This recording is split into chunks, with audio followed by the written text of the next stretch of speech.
Assalamualaikum warahmatullahi wabarakatuh. Alhamdulillahi rabbil alamin. Wabihi nasta'in wa ala umuri dunya waddin. Wassalatu wassalamu ala asrafil anbiya'i wal mursalin wa ala alihi wa sahbihi ajma'in, amma ba'du.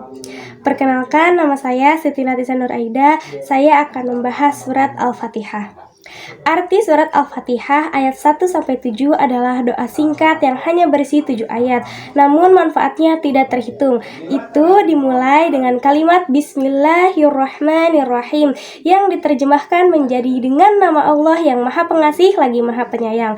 Ungkapan ini mengatur nada untuk sisa surah, menekankan pentingnya mencari berkah dan bimbingan Allah dalam setiap aspek kehidupan kita. Oleh karena itu, penting untuk membaca surah ini dengan pemahaman untuk mendapatkan manfaat penuh di dunia dan akhirat. Karena itulah saya akan sedikit membahas mengenai surat Al-Fatihah, arti, isi kandungan, dan keutamaannya.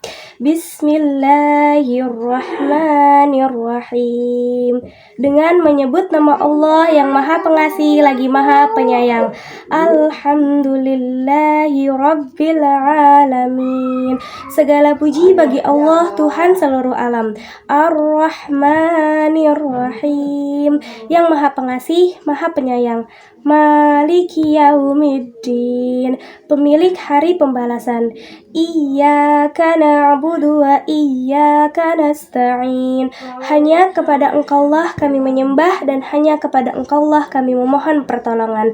Ihdinas siratal mustaqim. Tunjukkanlah kami jalan yang lurus. Siratal ladzina an'amta 'alaihim ghairil maghdubi 'alaihim waladdallin. Artinya yaitu jalan orang-orang yang telah Engkau beri nikmat kepadanya, bukan jalan mereka yang dimurkai dan bukan pula jalan mereka yang sesat. Saya akan membahas dari ayat 1-7. Pertama terdiri dari ayat 1-4. Allah Subhanahu wa ta'ala berfirman dalam Al-Quran, Bismillahirrahmanirrahim, Alhamdulillahirabbil alamin, Ar-Rahmanirrahim, Maliki yaumiddin. Dengan nama Allah yang Maha Pengasih lagi Maha Penyayang. Segala puji bagi Allah, Tuhan semesta alam, yang Maha Penyayang, penguasa hari pembalasan. Surah Al-Fatihah bagian pertama ini memperkenalkan kita kepada Sang Pencipta Al-Quran, Allah Subhanahu wa ta'ala, dimulai dengan basmalah yang mengingatkan kita untuk memulai setiap aktivitas mulia dengan nama Allah karena mengandung banyak manfaat. Beliau kemudian menggambarkan dirinya sebagai Tuhan semesta alam yang hanya Beliau yang pantas dipuji karena kebaikan dan berkahnya yang tak terbatas terhadap ciptaan dan yang telah Beliau tuntun untuk beriman kepadanya. Sebagai manusia, terkadang kita cenderung lupa untuk menghubungkan kesuksesan yang kita alami dengan Allah Subhanahu wa ta'ala. Setiap kali kita melakukan sesuatu yang baik, padahal atas kehendak dan kuasanya lah kita bisa mencapai kesuksesan. Ayat ini ditetapkan sebagai pengingat bagi kita untuk menyadari bahwa kita bukan apa-apa tanpa Beliau dan tetap rendah hati dengan memberikan pujian dan syukur kepada Allah Subhanahu wa ta'ala setiap kali kita dipuji atas kesuksesan, kecantikan, berkat, kecerdasan, atau apapun yang terpuji.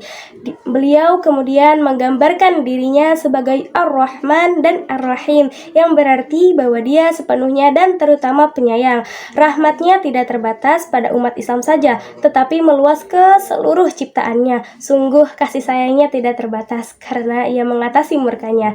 Selanjutnya, beliau menggambarkan dirinya sebagai penguasa hari pembalasan yang akan memberi pahala kepada hamba-hambanya melalui rahmatnya dan menghukum orang lain dengan keadilannya. Alangkah indahnya ketika Dia memasangkan ayat tentang kasih sayang dengan ayat tentang keadilan. Ini adalah keseimbangan sempurna antara rahmat dan keadilan sehingga manusia tidak memanfaatkan cinta dan rahmatnya atau kehilangan harapan kepada Allah. Ingin kita berikan kepada Allah dan apa yang kita inginkan darinya. Setelah mengakui kebesaran Allah Subhanahu wa ta'ala, kita kita menyatakan untuk taat dan beribadah hanya kepada Allah, tapi itu tidak berhenti di situ. Ayat ini juga mengajarkan kita tentang kerendahan hati dan bahwa kita harus mencari bantuan darinya. Dalam setiap hal yang kita lakukan, penting untuk berdamai dengan diri sendiri dan menyadari bahwa kita lemah dan tidak mampu berhasil sendiri. Pasangan dari bagian pertama dan tengah dari surat ini benar-benar menakjubkan. Karena itu menunjukkan bahwa pengetahuan dan tindakan saling mengikuti satu sama lain untuk seorang mukmin sejati. Tanpa mengetahui betapa agungnya Allah Subhanahu wa taala, seorang hamba mungkin tidak berharap dan dengan demikian menjadi takut untuk mencintai dan menaatinya. Demikian pula tanpa ketundukan kepadanya, seorang hamba bisa jadi tidak setia dan tidak bersyukur atas semua nikmat yang diberikan kepadanya. Bagian terakhir dari surat ini adalah agar kita sebagai hamba Allah Subhanahu wa taala meminta petunjuknya agar kita tetap berada di jalan yang lurus sampai kita bertemu dengannya. Ini adalah jalan Islam yang membawa kesuksesan di dunia dan akhirat, yang benar-benar orang sukses menapakinya. Menurut seorang tafsir Ibnu Katsir, Imam At-Tabari merujuknya pada jalan orang-orang yang berbudi luhur seperti para nabi. Mereka telah memberikan teladan bagi kita untuk mengikuti bagaimana sih menjalani hidup sebagai orang percaya yang setia. Oleh karena itu, penting bagi kita untuk membaca kisah-kisah mereka untuk mendapatkan inspirasi dan meminta petunjuk Allah untuk menjadi seperti mereka. Kita juga harus mencari perlindungan dari jatuh ke dalam dua kelompok orang. Yang pertama adalah mereka yang membangkitkan kemarahannya. Mereka memiliki pengetahuan yang benar tetapi tidak mengamalkannya, dan orang yang tersesat, mereka tidak memperoleh pengetahuan yang benar dan mungkin telah melakukan perbuatan baik tetapi mengamalkannya tanpa pengetahuan. Mari kita luangkan waktu untuk memeriksa diri sendiri dan merenungkan apakah kita menunjukkan salah satu sifat negatif tersebut. Jika Anda melakukannya dan Anda ingin bangkit darinya, itu adalah indikasi bimbingan dan iman. Dari keseluruhan surat ini dapat kita simpulkan bahwa surat ini mengingatkan kita akan kekuasaan dan keagungan Allah Subhanahu wa taala, bahwa kita harus berpegang teguh pada tujuan hidup untuk beribadah kepadanya.